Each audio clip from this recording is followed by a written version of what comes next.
It's never fun to be stuck in a situation where no matter which way you go, no matter what decision you make, you're going to make someone unhappy. Someone will be disappointed or angry with you. Whatever choice you make, perhaps one group wants something or someone else wants another thing, and you just can't make everyone happy. This last week, we kind of had an example of this that made it through the news. The company Apple was ordered by a federal judge in the United States to develop software that could break into their own phone so that they could get information about a man who shot and killed a lot of people in San Bernardino, California. And the federal government in the United States thinks that there might be information on this man's phone, so they're ordering Apple to develop this software. And the CEO of this company, Apple, gave an interview this week. And in the interview, he said that he disagreed because, in his opinion, by developing this software, he would expose all of the millions of customers who buy and own iPhones to being potentially hacked themselves. I don't know what you think about the situation. It doesn't really matter. But I think it's safe to say we can empathize with that CEO and with Apple. I wouldn't want to be in his shoes, having to make that kind of decision to defy the government or to hurt your customers. Now, I bet that at some point in your life, you found yourself in maybe a similar situation where a choice that you had to make is going to disappoint someone. Or if you do what they're asking you to do, you might be going against what you think is right, what your conscience tells you to do. And so you have this difficult choice.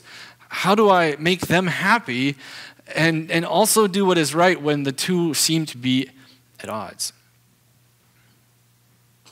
We have kind of a good example of that, well, an unfortunate example of that in Pontius Pilate, who we see today was in a bit of a tight spot himself. And I think it's safe to say none of us would want to be in his shoes. I mean, there he is, governor of Judea, away from his home and staying in the palace in Jerusalem to look over things during the feast and just hoping that nothing would happen, that it would all just go by smoothly. And there he is one morning, sipping on his coffee or whatever they drank, perhaps reading a newspaper if they had such things, in his pajamas, at 6 a.m, I might add, and there's this angry mob of Jews banging at his door. Not just an angry mob, but it included their religious leaders, and in tow, they brought a prisoner, demanding an immediate trial. Whatever this is, you know it can't be good. Certainly not from Pilate's perspective. It's the last thing that he wanted. In fact, it sort of seems like Pilate didn't even really want to be governor of Judea, as it turns out. He had a hard time understanding the culture of the Jews. And Judea, it's just not quite as glamorous as the courts in Rome, where the action really was in the Roman Empire.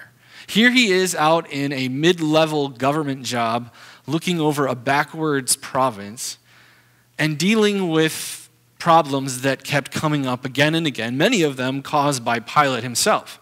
For example, on one occasion, Pilate decided it would be a good idea to put up an image of the emperor in his palace, which happened to be right next to the temple. And this made the Jews very angry. They felt that it desecrated the temple by setting up a man who claimed to be God next to the temple of the true God.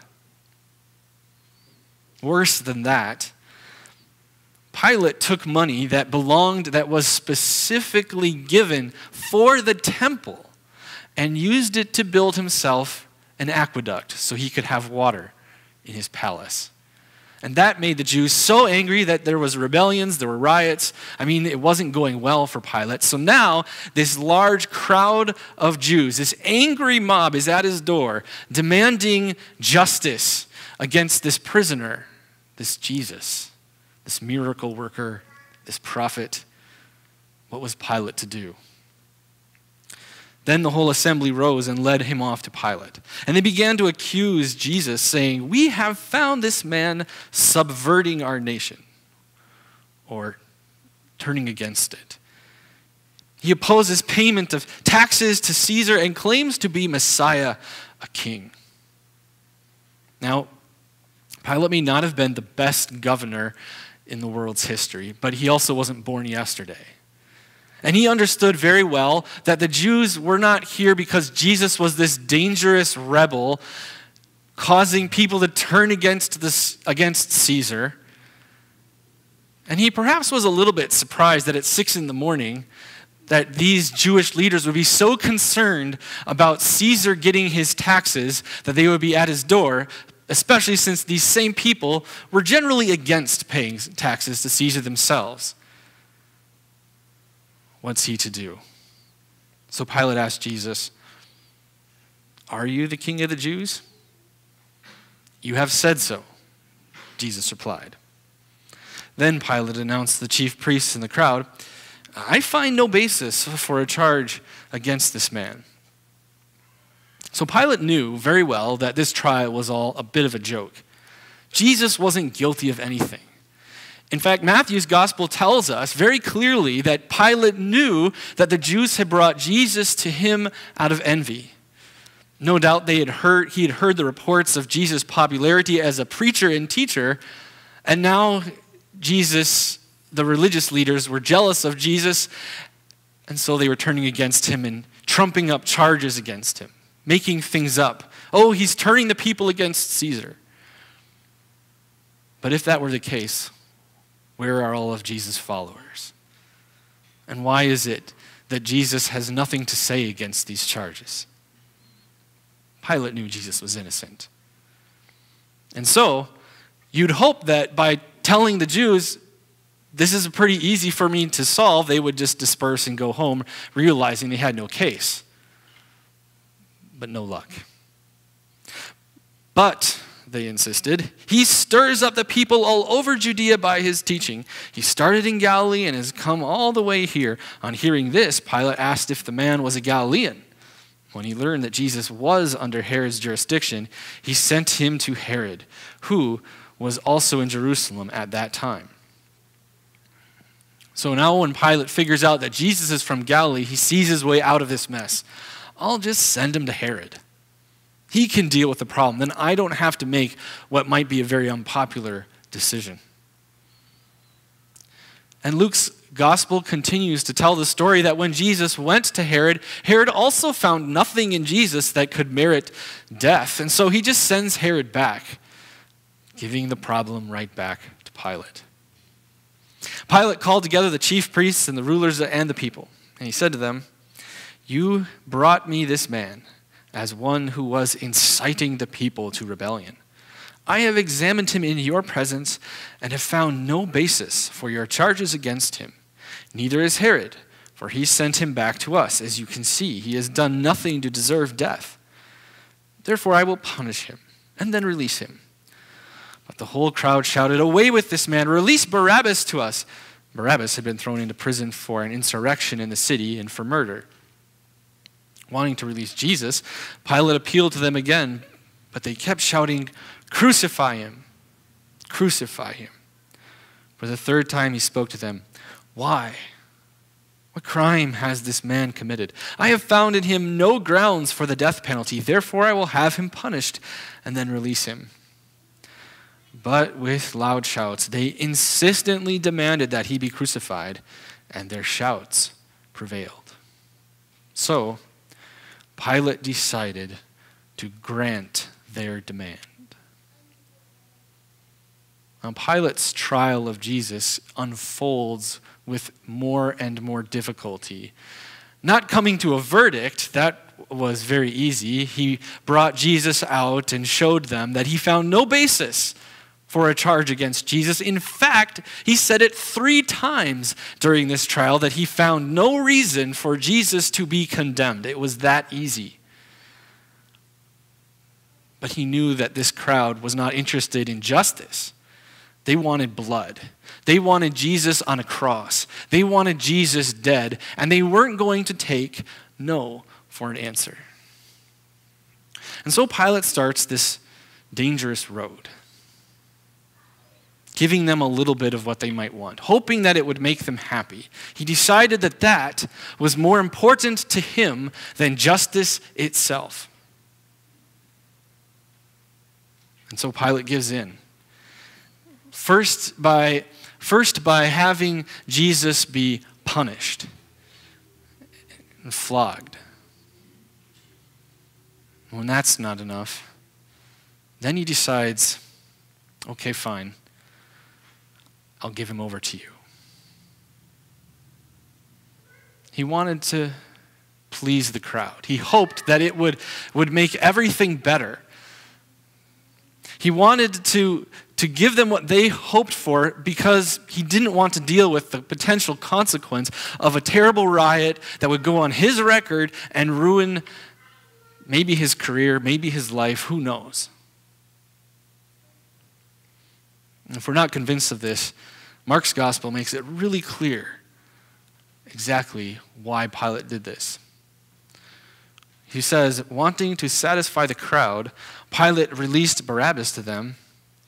He had Jesus flogged and handed him over to be crucified. Pilate was giving the crowd what they wanted because he thought that it would give him peace. He thought that perhaps by saying yes, well, then somebody, would be pleased, would be happy, even when he knows that no is the answer to do something that is right. No is what he should have said. Jesus is free, go away. But you see, when we go down this road of trying to please people, trying to make people happy, trying to give them a yes answer, even though we know we should be saying no, well, it's easy to follow in Pilate's footsteps then, isn't it? And it can come very simply, maybe giving into peer pressure, doing what everyone else is doing because, well, it's easier, it will make them happier, it will get them off of my back. It can even come in the form of saying yes to something that we shouldn't do, but that isn't necessarily wrong. Because we want their approval. We want them to support us. We want another person to like us. Perhaps giving in to other people's demands we think will get them off of our back. Well, at least let us live in peace and quiet as well. I think trying to please people is something that all of us are at times tempted to do.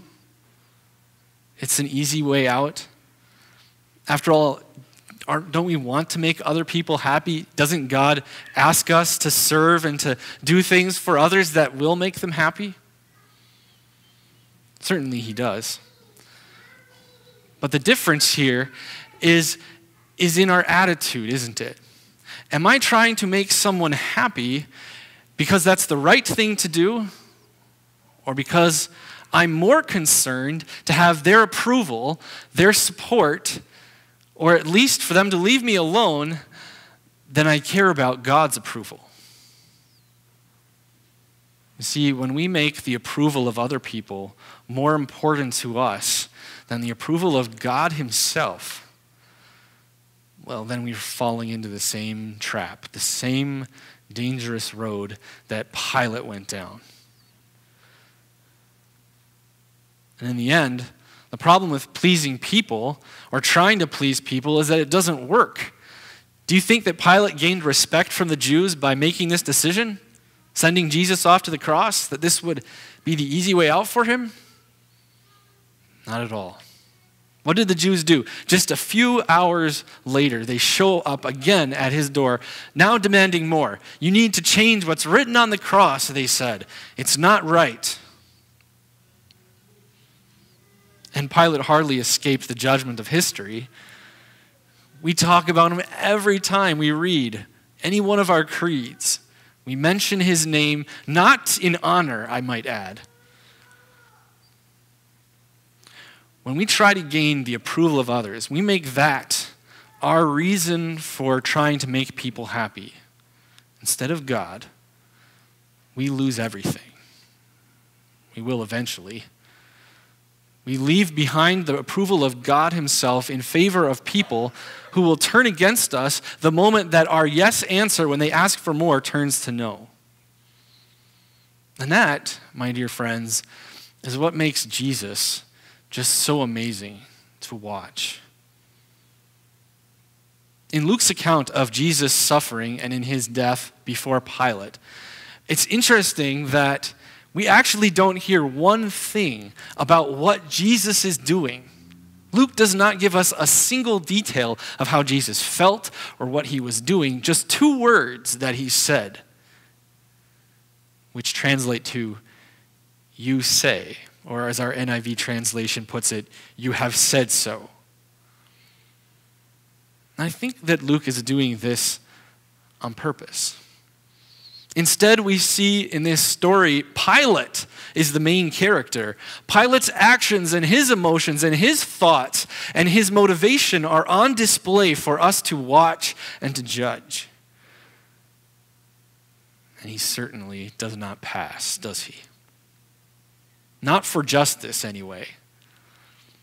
And Jesus just stands there, taking it in. Because Jesus wasn't concerned about the approval of men, not least of which is Pilate, who had in his power the right to let Jesus go. Jesus wasn't concerned what the crowds said about him, or the fact that his disciples had fled and were gone, or that the crowd, the Jews who had welcomed him on Palm Sunday, were now crying out for him to be crucified. He wasn't seeking their approval at all. His goal, his only goal, was to please his Father in heaven. And Jesus knew that by pleasing his Father in heaven, it would mean rejection by everyone else, and that's exactly what we see. The ironic thing, the thing we wouldn't expect, is that by doing exactly what the Father wants, Jesus himself is rejected. God turns his face away from Jesus, even though Jesus did everything God the Father wanted, so that he could put on Jesus your sin and mine.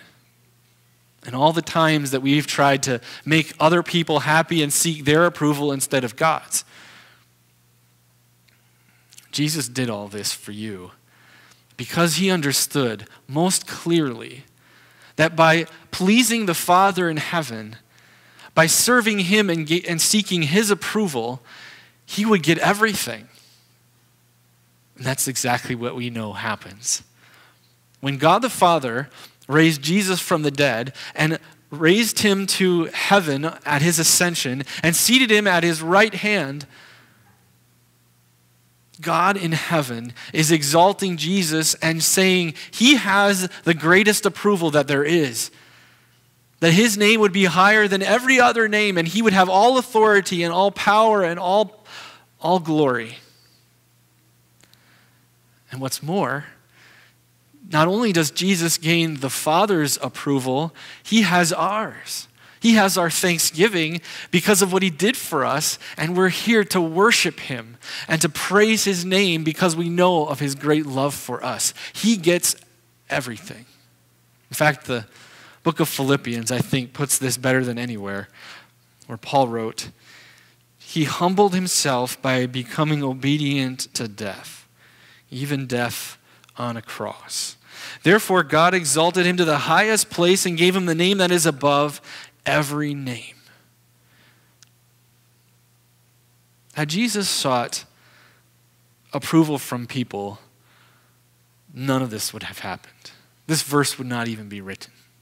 But Jesus sought his Father's approval. He sought to please God with his life and every waking minute of it. And by doing that first, he gets our approval, our worship. and our praise. And he will get the approval and praise of even the people who reject him in this world when the world stands before him on Judgment Day, as we hear in this verse, and everyone will bow before him. It's ironic in a way because in the story, it seems like Pilate is the one who wins. He sends Jesus off to be crucified, and his problem of having a riot he can wash his hands of. He thinks that he has peace from all of this, and it looks like Jesus is the one who loses. But it couldn't be more opposite. Jesus now stands in glory. His death counts for yours and mine to give us the approval of our Father in heaven.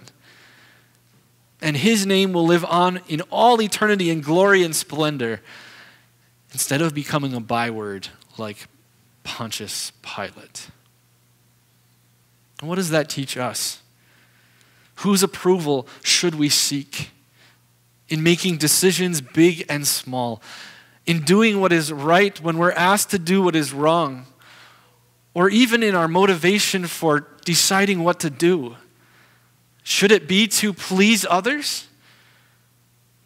Or do we want to be pleasing our Father, knowing that he will also bless that by giving us the approval of other people as well? Perhaps to close, I'll share an example of this. My youngest brother had a good friend who he went to school with. They were actually very close for a long time, for many years. And then the friend moved away, and my brother went out to visit him months later. And while he was visiting his friend, he discovered that the friend had gotten deeply addicted to drugs, to illegal drugs, that were ruining his life and leading it on a downward spiral. The friend had confided this in him, but he also made my brother promise not to tell anyone, particularly his parents, what he was doing. My brother returned home with his conscience stricken, what to do. He knew that if he told anyone, he would lose his friend, but he also knew that his friend was not going in the right direction with his life. So he wrote a letter to the friend's parents. And as soon as they got the letter, my brother received word that the friend wanted nothing to do with him anymore. He rejected him. He thought, you have totally betrayed me. You aren't my friend. And he had to live with that for a long time. It hurt him in a way because he knew he did what the right thing was. It was only recently, not that long ago, that he got a phone call from that friend from years back. He said, "Oh, what are you doing? I'm in the area. I would like to see you." And he met with my brother, and he told him, "You know what? I was wrong. I needed help. And you, in fact, were the only friend I had, the best friend that I've ever had.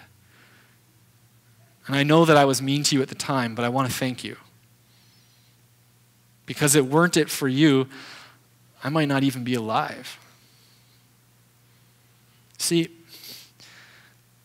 doing the right thing, seeking approval from God first, can and does, by God's blessing, lead to the outcome that we want. We get everything: God's approval and the love of others. May God bless you as you make those types of decisions to seek first God and his kingdom, and everything else he will give to you. Amen.